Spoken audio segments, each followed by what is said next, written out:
자, 안녕하세요, 여러분. 스티브 선생님입니다. 오늘 15번째 강의, 문장의 O형식 완전정복 제3탄 문장의 E형식에 대해서 공부를 한번 해보도록 하겠습니다. 우리가 항상 하는 대로 일단은 수업을 하기 전에, 앞에 배웠었던 중요한 내용을 리뷰하고 지나갈 건데요.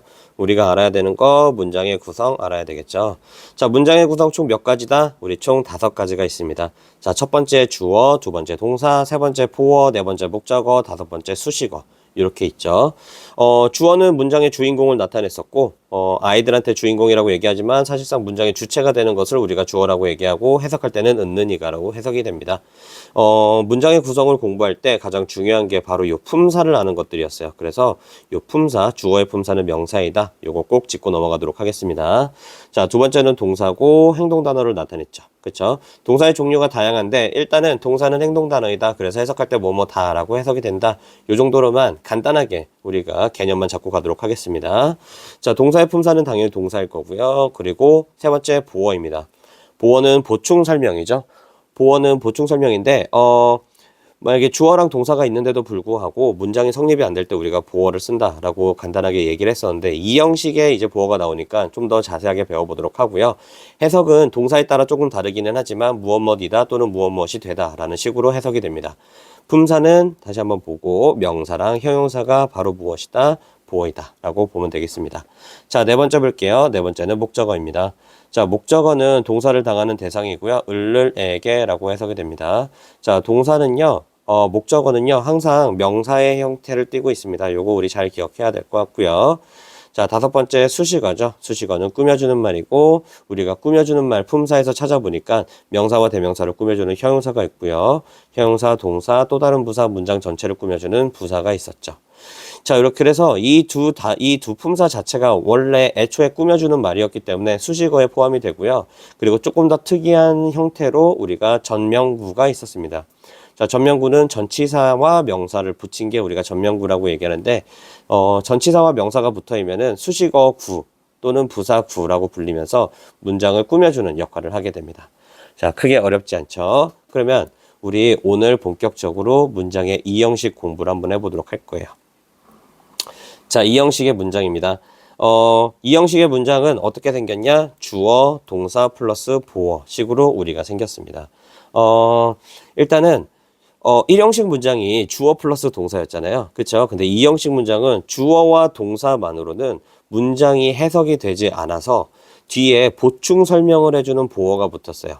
이때 우리가 쓰는 보어를 그냥 보어라고 하지는 않고 뭐라고 하냐면 좀 더 자세하게 얘기했을 때는 우리가 주격 보어라고 얘기합니다. 자, 그러면은 주격의 뜻이 뭔지 알아야 되겠지. 주격이라는 거는 뭐야? 주어의 자격을 이야기하는 거예요. 자, 주어의 자격을 주격이라고 얘기하는데, 그럼 주격 보어는 주어의 자격을 가진 단어를 뭐 하는 거예요? 보충 설명을 해준다. 자, 보충 설명해 주는 것을 우리가 주격 보어라고 보면 되겠습니다. 자, 그러면 일단은 예시를 볼 건데요. 예시 한번 봅시다. I am a student. 나는 학생이다. He became unhappy. 그는 행복하지 않게 되었다. 또는 그는 슬퍼졌다. 이렇게 해석해도 될 것 같고요. The flower smells sweet. 그 꽃은 달콤한 향기가 난다. 이렇게 해석이 되겠죠.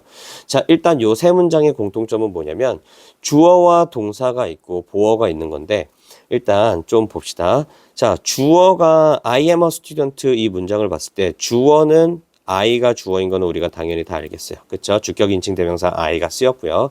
그리고 동사는 비동사 am이 쓰였습니다. 자, 그러면 보통 1형식의 문장을 우리가 다시 한번 생각을 해보면은 1형식 같은 경우는 주어랑 동사가 있으면은 선생님이 문장이라고 하지 않았나요? 네, 맞아요.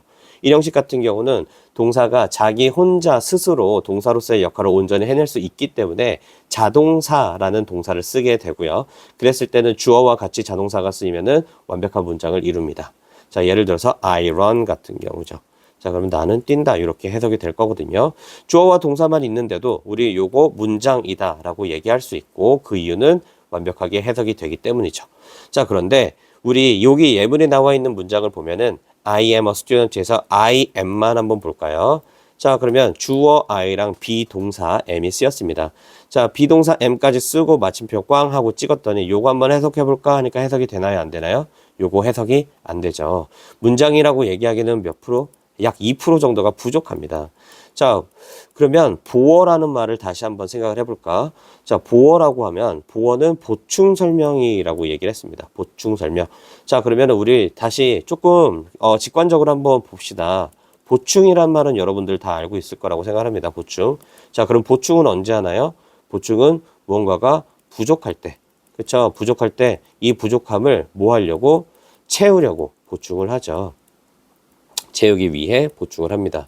자, 여기까지는 다 이해가 될 거라고 생각을 해요. 그러면 I am이라는 이 주어 동사는 문장이라고 말하기에 부족하기 때문에 부족한 부분을 채우기 위해 뭐를 써준다? 우리가 보어를 써준다라고 보면 되겠습니다. 자, 그러면 제일 쉬운 예문이 비동사이기 때문에 비동사에서 계속 좀 나가보도록 할게요. 자, I am, 나는 무엇입니까? I am a teacher, 나는 선생님입니다. 자, 명사를 써줬더니 여기서는 이제 문장이 완성이 되었어요. 그쵸? 자, 그리고 형용사를 또 써줄 수가 있거든요. I am happy. 자, 이렇게 우리가 써주면은 나는 행복합니다. 이렇게 해석이 되겠죠. 그래서 happy는 사실상 행복한이라는 형용사이고요. 그리고 teacher은 선생님이라는 명사가 되겠죠. 자, 여기까지 이해가 되지.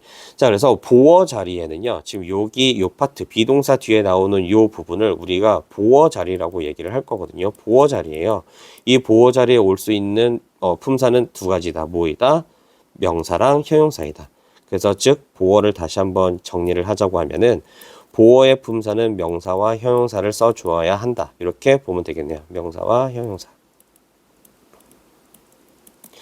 자, 그러면은 두 번째 문장도 마찬가지죠. He became unhappy. 자, 그는, 자, became의 뜻을 짚고 갑시다. became의 뜻은 무엇이 되다인데, 과거형이니까 무엇이 되었다라고 해석이 돼줘야 되겠죠.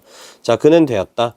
자, 이렇게만 보면은 주어 그가 있고요. 동사 became이 있는데, 이 주어 동사만으로는 문장이 해석이 됩니까? 안 됩니까? 어떤 친구들은 선생님 이거 문장 해석되지 않나요? 그가 됐다. 그가 뭐가 됐는데? 그치? 그러면 무언가가 됐으니까 되었다라고 얘기하는 건 말이 되지 않나요? 자, 완벽한 문장이라는 건요, 여러분. 문장을 들었을 때 군더더기 없이 우리가 추가 질문할 게 없어야 된다라고 나는 생각을 하거든요. 자, 그러면 그는 되었습니다. 그랬을 때 우리가 가질 수밖에 없는 질문은 그가 뭐가 되었는데? 라는 질문이에요. 그러면 그가 어떤 상태 또는 무엇이 되었는지에 대한 보충 설명이 반드시 들어가 줘야지만 완벽한 문장이라고 우리가 얘기를 할 수가 있는 거겠죠. 그쵸? 자, 그래서 그는 뭐가 되었습니까? 여기에서는 unhappy라는 형용사를 써줬어요. 그러면 행복하지 않은, 슬픈 이렇게 해석이 될 텐데 그는 행복하지 않게 되었다. 또는 그는 슬프게 되었다. 이렇게 해석이 되지겠죠. 그쵸? 자, 그래서 became도 우리가 이 형식 문장에서 쓰이는 동사 중에 하나이고요. 자, 다음은 the flower smells sweet입니다. 자, 그러면 여기에서 the flowers까지가 얘가 주어잖아요. 그리고 smell은 냄새, 맡다 라는 동사입니다. 자, 근데 여기에서 쓰이는 smell 같은 경우는 조금 특이한 동사인데 밑에서 다시 한번 정확하게 공부할 거예요. 얘를 우리가 감각동사라고 얘기합니다. 무슨 동사라고 한다고? 감각동사. 자, 감각동사 같은 경우는 일반 동사랑은 다르게 뜻이 조금은 바뀝니다. 그래서 원래 스멜 같은 경우는 뜻이 일반 동사에서는 냄새 맡다라고 해석이 될 텐데, 감각동사로서 쓰이는 스멜 같은 경우는 무엇과도 같은 냄새가 난다. 이렇게 해석이 될 거거든요. 그러면 the flower smells라고 되었을 때는 그 꽃은 무엇과 같은 냄새가 난다. 라고 해석이 되어질 겁니다. 그러면 우리가 질문을 던질 수밖에 없겠지. 그래? 그럼 그 꽃은 무엇과 같은 냄새, 그 무엇과 같은 거는 무엇이야? 라고 우리가 질문을 던질 수밖에 없겠죠. 그때 그 꽃은 달콤한 향기가 난다. 그치? 이렇게 해석이 되어질 겁니다. 그래서 이 형식 문장을 배울 때 우리가 집중해서 알아야 되는 동사, 대표적인 동사 두 가지, 비동사와 감각동사, 그리고 우리가 알고 있어야 되는 상태의 변화의 동사, 이렇게 총 세 가지의 동사를 배워보도록 할 겁니다. 자, 그럼 밑에를 좀 볼게요. 주어와 동사 이외에 주어를 보충 설명하는 보어가 필요한 문장이 있다. 자, 요거 방금 전에 선생님이랑 이야기했으니까 체크하고 넘어가고요. 잠깐만 체크하고 넘어가고, 두 번째, 주어는 보어이다. 주어는 보어의 상태이다라고 해석이 된다. 자, 요것도 우리가 알고 있죠. 자, 주어는 보어이다라고 얘기하는 거는 뭐냐면은, 예를 들어서 선생님이 스티브잖아요. Steve is a teacher 이렇게 얘기했단 말이야. 자, 그러면 스티브는 선생님인 거잖아요. 얘가 주어고요. 얘가 동사고 얘가 보어가 되겠죠. 근데 무슨 보어야? 주격 보어였죠. 그치? 그러면 주어는 보어이다가 성립이 되는지를 한번 볼 거예요. 자, 그럼 주어가 스티브였으니까 스티브는 뭐이다? 보어이다. A teacher. 선생님이다. 자, 스티브는 선생님이 맞나요? 네, 맞아요. 그러면 선생님은 무엇인가요? 스티브이죠. 요렇게 동등한 관계를 나타내주는 동격의 의미를 가지고 있다. 우리 이렇게 보아도 될 것 같아요. 자, 그리고 또 다른 형용사를 한번 넣어볼까? 또 다른 형용사 넣어서 Steve is happy라고 했습니다. 스티브는 행복합니다. 이렇게 해석이 되겠죠. 자, 그러면 스티브는 뭐입니까? 스티브는 행복합니다. 자, 스티브는 해피하고요. 그치? 그럼 해피한 건 누구야? 그러면 스티브이다. 마찬가지죠. 자, 그래서 형용사가 들어가면은요. 주어는 형용사가 보어 자리에 형용사가 들어가게 되면은 주어의 상태를 보충 설명해 주는 역할을 하게 될 것이고, 만약에 보어 자리에 명사가 들어갔을 경우에는 주어는 보어이다 라는 게 성립이 되겠죠. 자, 그러면 밑에서 좀 볼게요. 자, 대표적인 이 형식의 동사, 우리가 요 부분은 반드시 짚고 넘어가야 됩니다. 자, 일단은 우리가 어떤 동사가 있대요? 여기 비동사가 있다고 나오네요. 비동사 MR is가 있고요. 그리고 우리가 반드시 알아야 될 게 look, sound, smell, taste라는 감각 동사를 우리 반드시 알아야 됩니다. 자, 이 감각 동사에 대한 설명을 조금 해볼 텐데, 자, 감각 동사를 한번 봅시다. 자, 감각이라고 하면은 여러분들 우리가 느끼는 걸 감각이라고 얘기를 하잖아요. 그치? 이거 느끼는 거예요. 우리 인간의 몸에는 총 몇 가지의 감각이 있죠? 우리 인간의 몸에는 총 5가지의 감각인 오감이 있다라고 이야기를 합니다. 자, 그러면 이 오감을 한번 그림을 그려가지고 한번 볼 거예요. 자, 그러면 첫 번째, 자, 시각이 있겠죠. 시각은 우리가 look이라는 단어로 쓰이고요. 그리고 여기 후각이죠, 후각. 자, 후각은 우리 smell이라는 단어로 쓸 겁니다. 그리고 청각은 sound로 쓰일 거고요. 그리고 미각은 taste입니다. 그리고 저기 손에 들어있는 촉각은 당연히 feel이라는 단어로 쓰일 건데요. 선생님이 아까 방금 전에 얘기했던 것처럼 감각동사 같은 경우는 뜻이 조금은 다르게 해석이 된다라고 얘기했습니다. 자, 그래서 look 같은 경우는 무엇처럼 보인다. 이렇게 해석이 될 거예요. 처럼 보인다. 그리고 두 번째 smell은 무엇과 같은 냄새가 난다.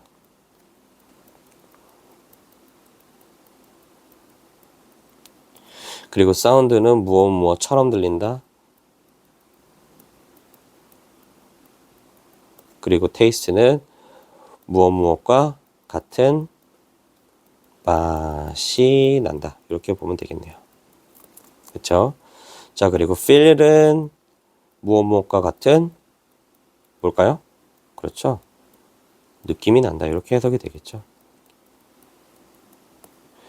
자, 그렇게 해서 총 5가지의 감각 동사를 우리가 배워봤어요. 자, 그러면은 일단 요 감각 동사를 배웠을 때 감각 동사는 하나의 간단한 규칙을 가지고 있는데 보통 감각 동사 뒤에는 뭐가 온다? 형용사가 온다라고 배웁니다. 감각 동사 뒤에는 뭐가 온다? 형용사가 온다. 그런데 대표적인 이 형식의 동사잖아요. 그러면 주어가 쓰이고요. 뒤에 감각 동사가 왔단 말이야. 그러면 주어랑 감각 동사만으로는 문장의 성립이 돼야 안 돼? 안 돼. 그래서 뭘 써주라고요? 보어를 써주라고 했잖아. 그치? 근데 보어는 품사가 뭐였죠? 보어는 품사가 맞아요. 명사랑 그리고 형용사였죠. 명사랑 형용사였는데 감각동사 뒤에는 뭐가 온다고 얘기를 했어요? 형용사가 온다라고 우리가 이야기를 했거든요. 아, 그래? 감각동사 뒤에 형용사 오는 건 알겠어. 그럼 명사는 못 오나요? 명사 당연히 올 수 있습니다. 그런데 감각동사 뒤에 명사가 올 경우에는 단순히 명사를 써주면 안 되고 반드시 뭘 써줘야 돼? like 명사를 같이 써줘야 됩니다. 이건 규칙이에요. 외우셔야 됩니다. 근데 여러분들 충분히 영어를 접해봤던 친구들이라고 생각을 하기 때문에 많이 들어봤을 거예요. 뭐 You look like your mom. 너는 엄마를 닮았네. 이런 식으로. 그치? 너는 엄마처럼 보인다. 엄마처럼 보인다라는 거는 엄마를 닮았다, 엄마처럼 생겼다 이렇게 해석이 될 거잖아. 그치? 그래서 엄마는 mom 같은 경우는요, 여러분 명사잖아요. 근데 you look mom이라고 해석하면은 너는 엄마를 보다라고 해석이 될 텐데 그렇게 하면은 안 되는 거겠죠. 왜냐하면 look은 무슨 동사이기 때문에 얘는 감각동사이기 때문이죠. 그래서 여기서 뭐가 돼줘야 돼? mom이 명사이니까 앞에 반드시 전치사 무엇처럼 무엇과 같은이라는 뜻을 가진 전치사 like가 반드시 붙어줘야 된다. 그래서 뭐가 돼야 돼? like 명사가 돼줘야 되는 거죠. 자, 어렵지 않죠? 여기까지가 보어 파트입니다. 일단은 이 형식의 공부를 아주 간단하게 정리만 해봤고요. 몇 개만 해석을 해보고, 그리고 나머지 해석은 뒷시간에 이어서 바로 진행을 한번 해보도록 할게요. 자, 일단은 1번을 한번 봅시다. 예시 1번을 한번 볼게요. 자, I am a student. 자, 해석하면 나는 학생이다. 이런 식으로 해석이 되겠죠. 왜 이다라고 해석이 돼? 왜냐하면 비동사의 뜻이 뭐였기 때문에 이다, 있다, 그리고 뭐였기 때문에 하다라고 해석이 되는 동사였기 때문이죠. 그렇죠? 자, 그때 주어는 I고요. 동사는 비동사 am을 써주고 보어는 a student가 되겠죠. student. 그치? a student의 품사는 뭐예요? 당연히 명사이고요. 보어 자리에 명사 올 수 있나요? 네, 올 수 있습니다. 왜? 보어는 뭐가 올 수 있기 때문에 보어 자리에는 반드시 명사랑 뭐 형용사가 올 수 있기 때문이죠. 그래서 명사가 보어 자리에 왔네. 문장 성립되니? 네, 성립됩니다. 어떻게 알아요? 해석이 되잖아. 그치? 해석이 되니까 I am a student. 나는 학생이다. 매끈하게 해석이 되죠. 어렵지 않죠? 자, 두 번째 것도 마찬가지입니다. My cousin is a math teacher. 자, 그러면 나의 사촌은 a math teacher. 수학 선생님이다. 이렇게 해석이 되겠죠? 자, 그러면 요것들 봐도 my cousin은 뭐가 되는 거예요? 얘는 주어가 되고요.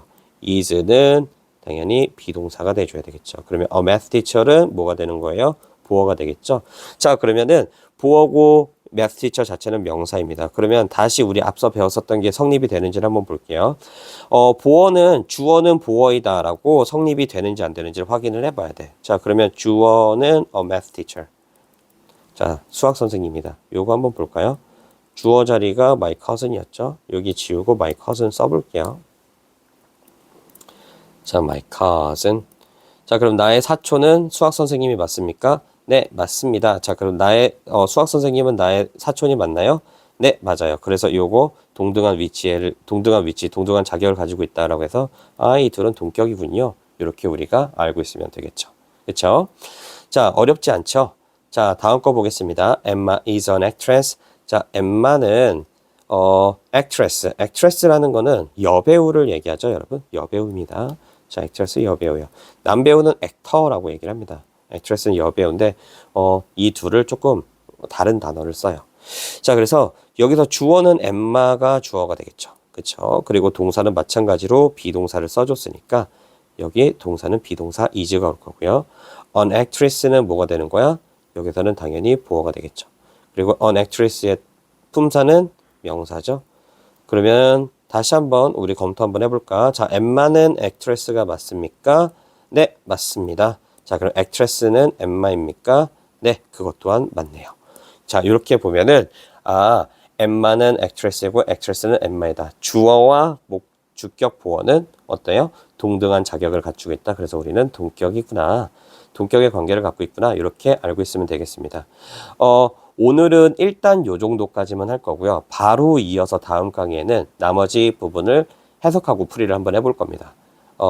혹시나 오늘 수업 듣고 잘 이해 안 되거나 모르는 거 있으면은 선생님한테 와서 질문하도록 할게요. 자, 여러분 오늘도 너무 고생하셨습니다. 우리 다음 시간에 보도록 하겠습니다.